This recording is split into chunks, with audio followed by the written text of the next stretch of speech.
Hey guys, welcome back to my channel. আজকে গিয়েছিলাম বাজারে। হঠাৎ করে মনে হলো পুপুর জন্য কিছু একটা নেব। প্রথমে অনেক কিছু দেখার পর অবশেষে আমার পছন্দ হয়েছিল এই ওয়াটার বটলটা। খুব সুন্দর লাগছিল, কিন্তু তারপরেও আরো একটু খোঁজাখুঁজি করার পর এই স্ট্র দেওয়া গ্লাসগুলো আমি খুঁজে পেলাম। খুব সুন্দর সুন্দর কার্টুনের অনেক রকমের থিমের ছিল, আর শেষে আমি এই পেপা পিগের পিঙ্ক কালারের গ্লাসটা নিয়ে নিয়েছি। তো চলো এরপরে বাড়ি যাওয়া যাক আর পুপুর রিয়াকশনটা দেখা যাক। প্রথমে দেওয়ার পর ও তো বুঝতেই পারেনি যে জিনিসটা কি, তারপর যখন বুঝতে পারলো এরপরে রিয়াকশনটা তোমরা দেখো। First.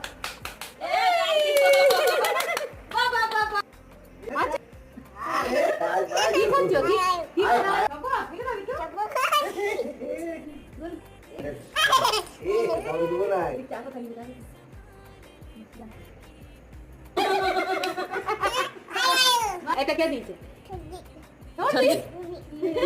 তো চলো আজকের মতো ভিডিওটা এখানেই শেষ করছি। দেখা হবে খুব তাড়াতাড়ি আবার একটা নতুন ভিডিও নিয়ে।